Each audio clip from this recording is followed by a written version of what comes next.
Hola, Dios les bendiga, bienvenidos a la clase número 7 de Pentateuco. Vamos a iniciar con el libro de Levítico. Levítico dice que es el segundo libro del Pentateuco y nos dice de que tiene dos preguntas principales su tema. Porque la pregunta primera dice, ¿cómo puede el hombre pecador acercarse al Dios Santo?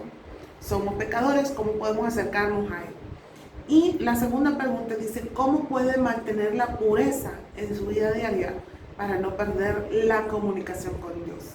Y esto nos lleva a que el tema principal es que el libro detalla la importancia de los diferentes tipos de sacrificios de animales y también la labor de los sacerdotes como mediadores, ¿verdad? Porque para ellos era tan importante de que no podían ellos acercarse literalmente a Dios, sino que lo hacían a través de los sacerdotes. Entonces, para eso, para mantener esa pureza diaria, iban a utilizar sacrificios. Dice, es imprescindible entender todo esto para poder comprender bien la obra de Cristo en la cruz, como el Cordero de Dios que quita el pecado del mundo y como su sumo sacerdote que intercede por nosotros ante el Padre. Levítico nos muestra por qué, ¿verdad? Nosotros decimos eso, que ante Dios, ¿verdad? El único que quitó el pecado completamente, ¿verdad? Todo lo que nosotros debíamos pagar fue Jesús.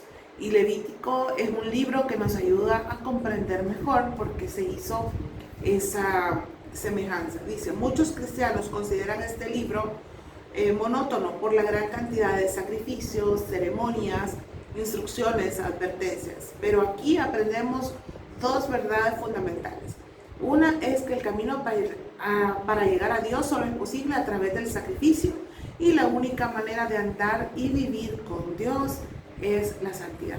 Dos cosas sumamente importantes. El escritor del libro fue Moisés. El lugar dice que los israelitas permanecieron en el monte Sinaí un tiempo. El libro dice que inicia y finaliza en la misma situación geográfica, el citado monte, donde Dios había entregado la ley. Recordemos que el libro de Éxodo concluyó con la construcción del tabernáculo de acuerdo con las instrucciones de Dios. Y cuando la gloria del Señor llenó aquella tienda de reunión, el libro continúa presentando el orden y las reglas para la adoración en el tabernáculo. Levítico es el gran libro de adoración, es sumamente importante recordar esa palabra. El libro se inicia con una palabra hebrea que dice Bajik Ra, que significa y él llamó. Dios se había trasladado al tabernáculo y hablaba desde ahí y ya no desde el monte Sinaí. Me encantó muchísimo esto de cómo es interpretado. ¿Por qué? Porque el pueblo de Israel había visto cómo Moisés había subido al monte y ahí vio la gloria de Dios y ahí estuvo cara a cara con Dios. Entonces para el pueblo, probablemente, para algunos, había quedado en su mente, ¿verdad?, que Dios estaba en ese monte y obviamente no iban a querer moverse de ahí. Entonces Dios buscó una forma de poder explicarle al pueblo que el tabernáculo iba a ser el lugar donde Él iba a morar y donde llevaran el tabernáculo, ahí es donde Dios iba a estar. O sea que Dios no iba a quedar en el monte, sino que iba a ir con ellos. Dice acá, desde la tienda llamaba al pueblo para que se reuniesen ahí con Él.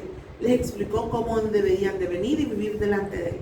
El significado exacto de la palabra eclesía es asamblea de los que han sido llamados. Nosotros somos también aquellos que hemos sido llamados. En aquellos días, dice, Dios habló desde el tabernáculo y les pidió que viniesen a Él.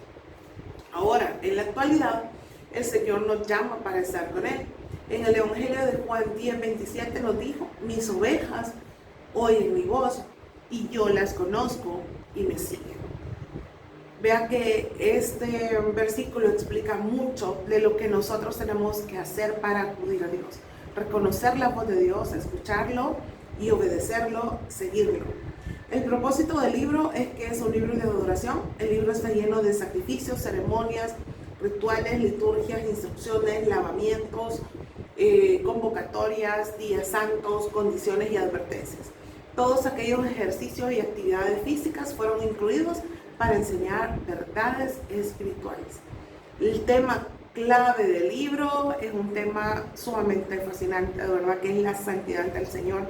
Yo creo que cuando hablamos de santidad ante Dios, lo vemos como muy lejos de que nosotros podamos serlo o de que podamos estarlo. Pero la santidad es lo que nosotros tenemos que buscar todos los días. O sea, somos seres humanos y fallamos, pero venir y reconocer que necesitamos ser apartados exclusivamente para Dios es sumamente clave para que nosotros podamos tener una vida bendecida. El mensaje del libro es un mensaje doble. Uno es que Levítico enseña que el camino para llegar a Dios consiste en sacrificios. Dice acá que la palabra expiación se encuentra 45 veces en este libro de Levítico. La expiación significa cubrir completamente. La sangre de los toros y de los machos cabríos no podían realmente quitar los pecados. Los cubrían hasta que viniese Cristo, quien sí los quitaría. Eso es lo que el apóstol Pablo dijo en su carta a los Romanos 3:25, dice: a quien puso Dios como propiciación por medio de la fe en su sangre, para manifestar su justicia, a causa de haber pasado por alto en su paciencia los pecados pasados. Dios hizo que Cristo, al derramar su sangre, fuera el instrumento de perdón, y este perdón se alcanza por la fe. Si Levítico nos enseña que para que el pecado, ¿verdad?, pudiera alejarnos de Dios, era necesario, ¿verdad?, que hacer un sacrificio. O sea, ese pecado nos alejaba de Dios, más bien dicho. Entonces era necesario hacer un sacrificio. Por eso se habla acá de que Jesús vino a derramar su sangre y fue el sacrificio perfecto, ¿verdad?, para que nosotros pudiéramos recibir una salvación y ya no vernos, ¿verdad?, como simples criaturas, sino que como hijos de Dios. Dice que el segundo punto es de que Levítico enseña que el andar o vivir con Dios es por la santificación. Dice que la palabra santidad se encuentra 87 veces en el libro. Y dice el Levítico 20:26: me seréis pues santos, porque yo el Señor soy santo, y os he apartado de los pueblos para que seáis míos. Dios dejó leyes sumamente importantes en este libro para el pueblo de Israel. Leyes estrictas que controlaban la dieta, la vida social y detalles de la vida diaria que abarcan todos los aspectos de la vida de ese pueblo. Estas leyes tienen una mayor aplicación espiritual para su pueblo en la actualidad, y ese es el motivo por el cual debemos estudiar este libro. Es que el acceso a Dios hoy está asegurado para el pecador a través de la sangre derramada de Cristo. De verdad que leer Levítico es de verdad bastante tedioso quizás para algunos, porque se habla de sacrificios, rituales y todo lo demás, y que van a hacer esto y que van a hacer lo otro, pero era lo que había que hacer antes de que Jesús viniera. Pero Jesús ya vino y nosotros no tenemos que hacer ningún tipo de sacrificio de animales ni nada por el estilo, porque todo está pagado en la cruz por Él. Entonces, y ese es el mensaje que nosotros tenemos que llevarle a todos. O sea, que la gente no sienta que tiene que hacer algo como lo hacía antes el pueblo de Israel para poder recibir el perdón, para poder recibir la salvación, sino que dice: aquellos que han sido redimidos por la sangre de Cristo tienen que vivir una vida santa. Y si se hace eso, pues hay que disfrutar de la adoración a Dios. Algunas características importantes que vemos en este libro de Levíticos es que las 5 ofrendas con las que inicia el libro señalan a Cristo de una manera clara y evidente. Describen en profundidad la personalidad unificada de Cristo en sus dos naturalezas, la humana y la divina. Eso lo vemos de los capítulos 1 al capítulo 7. Del capítulo 8 al 10 se muestra la consagración de los sacerdotes, porque esta revela cuán superficial e inadecuada es nuestra idea de la consagración cristiana por los seres humanos, ¿verdad? La dieta que Dios proveyó a su pueblo era higiénica y terapéutica. Contiene igualmente mucho alimento espiritual para nuestras almas. Eso lo vemos en el capítulo 11 de Éxodo. En el 12 se presta atención a la maternidad y es un ejemplo adicional de la idea que Dios tiene sobre el sexo femenino. Luego, el capítulo 13 al 15 dice que habla acerca de la prominencia que se da a la lepra y su tratamiento en la parte central de un libro dedicado a la adoración. Requiere nuestra atención. ¿Por qué hay una sección tan amplia sobre la lepra? La lepra era la enfermedad quizás más grave que podía haber en ese tiempo. Dice, aquellos que han sido favorecidos con una intuición o visión especial para las escrituras han encontrado en la lepra, dice, una figura del pecado, porque era algo que se notaba, era algo que era evidente y de lo que la gente pues quería limpiarse.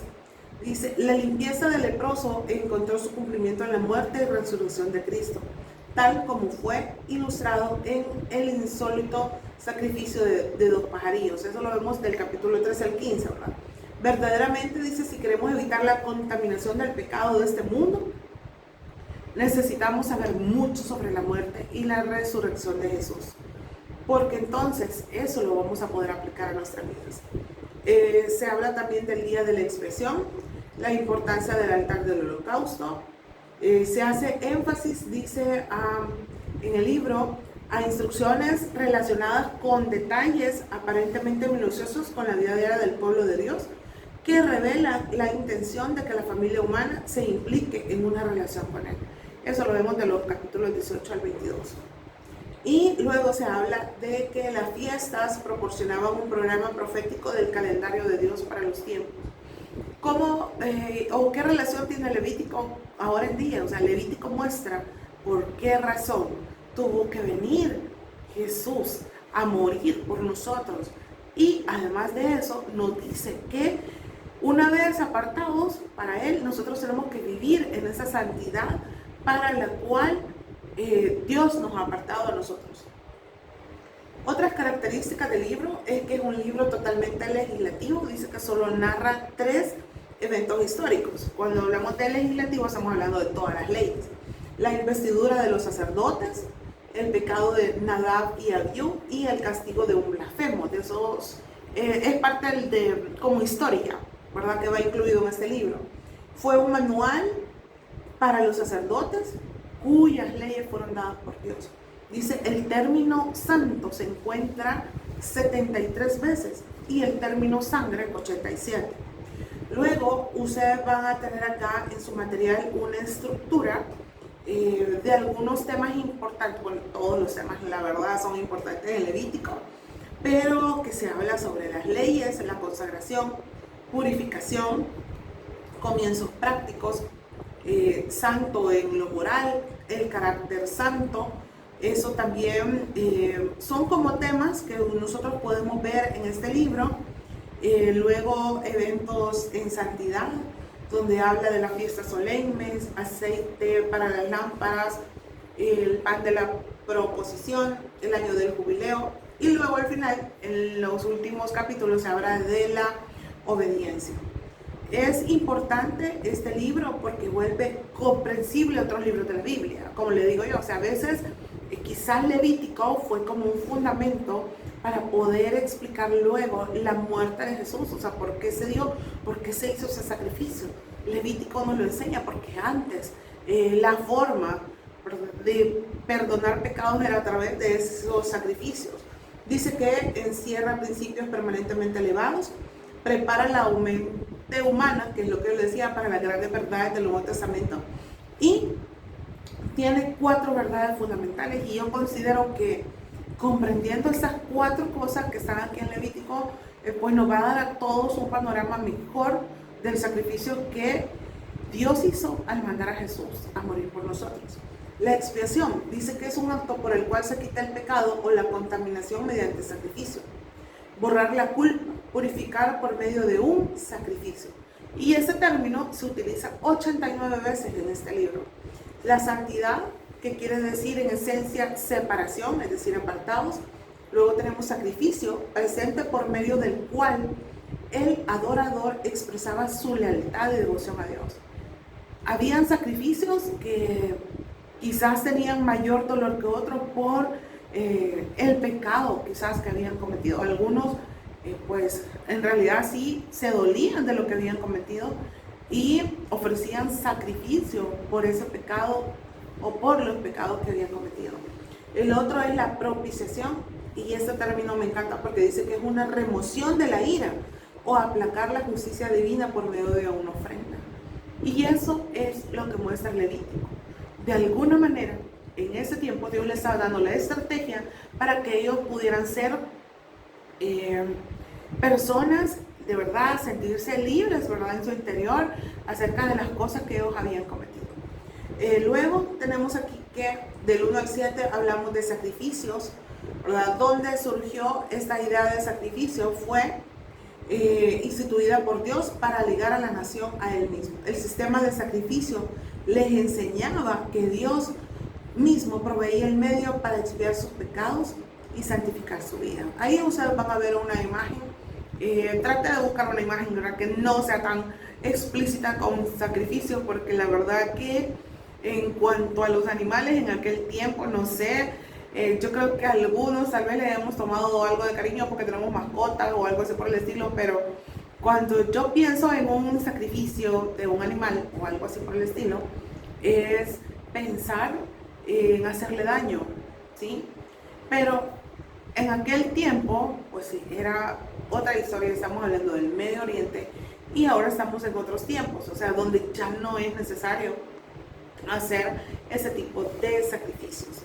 Hay un sistema mosaico de los sacrificios y hay algunas ideas relacionadas con el sacrificio, y es que el motivo básico de los sacrificios es la sustitución y su fin es la expiación de lo que ya habíamos hablado, es decir, quitar, ¿verdad?, esos pecados de las personas. Luego había una consagración, que la víctima representa al que le ofrece o indica que el oferente pertenece a Dios. Luego hay una mayordomía o administración, porque dice, al devolver a Dios una porción de los bienes que le costaron tiempo y trabajo, el oferente reconoce que todo es del Señor, porque no, sí se sacrificaba el animal, pero había una parte que era dada a los sacerdotes, de los cuales ellos podían comer. Luego se habla que hay una gozosa comunión con Dios. En las ofrendas de paz, el oferente participaba de la carne sacrificada en un banquete sagrado. Era una forma. ¿Cómo vamos a conocer detalles? Leyendo Levítico. También se ve una adoración, que era un sacrificio equivalente a rendir culto a Dios, a atribuirle gloria por ser el Dios de quien dependemos y a quien debemos el culto y la sumisión. Esos 5 detalles sumamente importantes en el sistema mosaico de sacrificios. Las clases de animales que podían sacrificarse estaban la vaca, la cabra, paloma, tórtola. El propósito de sacrificar animales limpios es porque eran animales domésticos costosos, eran sumisos y eran muy apreciados por los dueños. Entonces como que les iba a doler un poquito desprenderse de ellos, y la verdad que si nosotros nos ponemos a pensar, a veces hay algunas personas o habemos personas que nos cuesta despojarnos del pecado porque estamos cómodos, pero sabemos que al mismo tiempo nos hace daño. Entonces pues la idea del sacrificio era hacer eso también, para que la gente se desprendiera de las cosas materiales. La manera en que ofrecían el sacrificio, ustedes van a poder ver ahí que el oferente llevaba el animal, ponían las manos sobre el animal, lo degollaba como señal, y según la clase del sacrificio era la parte quemada, el resto era comido por los sacerdotes y sus familias, porque ellos no tenían una heredad, no tenían de dónde sacar, no tenían propiedades, no tenían animales.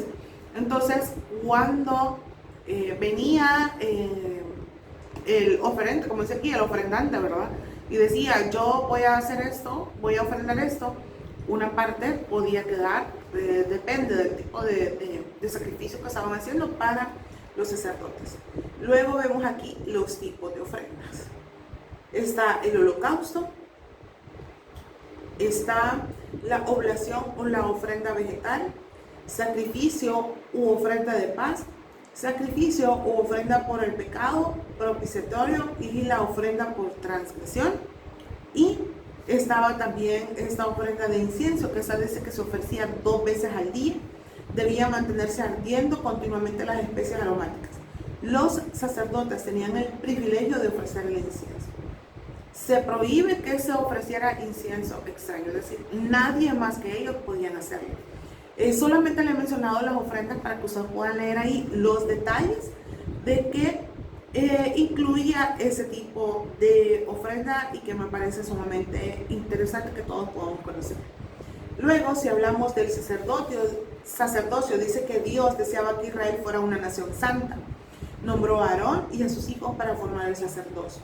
Habían algunas funciones principales de las cuales ya estuvimos también hablando un poquito en el libro de Éxodo. Y el sumo sacerdote era el más importante porque este entraba una vez al año en el lugar santísimo para expiar los pecados de la nación israelita y consultaban mediante el Urim y Tumim. Yo creo que ya en alguna ocasión tal vez ustedes han escuchado estas palabras. Dice que eran 2 piedras blancas de un lado y negras del otro. El sacerdote arrojaba a ambos objetos y cuando el texto en la cara superior coincidía, se tomaba como la respuesta de Dios. Si no coincidía, se entendía que Dios guardaba silencio en el asunto que se deseaba consultar. Si eran 2 colores blancos, indicaba una respuesta afirmativa. En contraste, 2 negros era una respuesta negativa. Y si no había coincidencia, pues Dios no quería expresar su voluntad. Estos objetos eran confiados a los sumos sacerdotes en el Israel preexílico con el propósito de comunicarse con Dios. Esta era una forma en que ellos utilizaban. Ahí he tratado de poner una foto, probablemente no sean así las piedras, nada más eso es un ejemplo de lo que podría ser. Entonces el Urim y el Tumim era algo que el sacerdote usaba y para consultar a Dios. Y yo creo que quizás en nuestros tiempos son cosas que quizás no lo hacen de la manera y la forma adecuada. Yo creo que esto era antes, ¿verdad? Ahora nosotros tenemos libre acceso a Dios. No tenemos que hacer mucho, no tenemos que ir a un sacerdote, podemos ir a orar, arrodillarnos, pedirle al Señor dirección. No necesitamos el Urim y Tumim, no lo necesitamos nada más que Dios ponga en nuestro corazón lo que nosotros tenemos que hacer. A veces Dios lo pone y nosotros estamos pidiendo nuevamente como una confirmación de la confirmación porque no queremos, ¿verdad?, recibir esa respuesta de parte de Dios que ya recibimos y pensamos que Dios puede cambiar de opinión. Cuando lo que Dios tiene para nosotros, a eso nosotros debemos de someternos. Ahora, el Urim y el Tumim dice que era una forma de recibir la revelación de Dios y al parecer consistía en uno o más objetos de naturaleza desconocida. Por eso le decía yo que ese es un ejemplo nada más. No es que sean así las piedras, no es que sean así talladas, probablemente esta es como una idea de lo que pudo haber sido. Dice que esos términos también significan luces y perfecciones o luz perfecta. Veamos estos requisitos de los sacerdotes que vemos en Levítico 21 y 22. Tenía que ser un hombre sin defecto físico, debía casarse con una mujer de carácter ejemplar y no debía contaminarse con costumbres paganas ni tocar las cosas inmundas. Es decir, había como una selección muy cuidadosa acerca de quienes podían hacer, y Dios ya había decidido que la tribu de Leví, Leví, iba a ser la encargada para ese trabajo. Luego hablamos de las vestiduras, que también ya habíamos hablado un poco anteriormente. Una consagración de los sacerdotes, que lo vemos en Levítico 8:9. Dice que Moisés ministraba como sacerdote oficiante. Los sacerdotes y todos los empleados por ellos tenían que ser consagrados al servicio divino. Aarón y sus hijos tenían que estar debidamente limpios y ataviados y haber expiado sus pecados antes de asumir los deberes sacerdotales. Es decir, se tenían que poner a cuentas ellos antes de poder hacer eso. Luego aquí vemos un programa para la ordenación de Aarón y sus hijos, que fue lo que se hizo. Luego tenemos que hablamos un poco acerca de la fiesta del sacrificio. Dice que esta puso fin a la ceremonia y encerraba 3 significados cuando hablamos de la fiesta del sacrificio. Y es que los sacerdotes habían entrado en una relación muy íntima con Dios. La fuerza para cumplir los deberes de su oficio les era dada por aquel a quien servían, pues comían de su altar, lo que les decía yo, ¿verdad? Dios les permitía que ellos pudieran tomar parte del alimento para ellos. Y la fiesta era una acción de gracias por haberlos puesto en su servicio tan santo y exaltado. De verdad, yo creo que deberíamos de hacer nosotros este tipo de fiestas, estar sumamente agradecidos con Dios, primero por habernos salvado, segundo por darnos el privilegio de poder servirle y hacerlo de la mejor manera, con excelencia, porque eso es lo que Dios merece. Y luego dice que esta fiesta del sacrificio duraba 7 días, de los cuales se observaban los mismos ritos del sacrificio. En el capítulo 10 se habla de un pecado de Nadab y Abiú, y aquí hay unas posibles explicaciones. Dice que parece que encendieron sus incenciarios, ¿verdad? Los del incienso, no con fuego del altar del holocausto, sino que con fuego común. El sumo sacerdote o un sacerdote común podían ofrecerlo, pero parece que dos juntos no podían oficiar. Habían tomado vino y que eso no les permitía discernir entre lo santo y lo profano. De ahí en adelante ya no se permitió a los sacerdotes para tomar vino antes de ministrar las cosas sagradas. Es decir, ellos no siguieron las reglas que ya estaban establecidas. Hicieron cosas que no eran permitidas, y eso lo vemos en el capítulo 10. Los hijos de Aarón se habían inventado como una nueva ceremonia. No era el día de la expiación y no quemaron incienso en el altar de oro. Esas son algunas de las cosas que quizás, ¿verdad?, afectaron muchísimo el hecho de haber presentado un sacrificio o entrar, más bien dicho, a hacer algo que no estaba estipulado por Dios. ¿Por qué fue tan severo el castigo para ellos? Dice, recién habían sido investidos con la autoridad sacerdotal y de presenciar la gloria de Dios. Siendo sacerdotes, debieron haber sido más responsables. Se sentó un precedente a las futuras generaciones, pues era una nación muy joven y necesitaba aprender que Dios es santo y que el hombre no puede hacer su propia voluntad y seguir agradando. De verdad, esas palabras penetran mucho de verdad en mi corazón, porque no podemos seguir haciendo lo que nosotros queramos y decir que somos santos. Tenemos que estar sometidos a la voluntad de Dios. Gracias por llegar hasta acá. Bendiciones.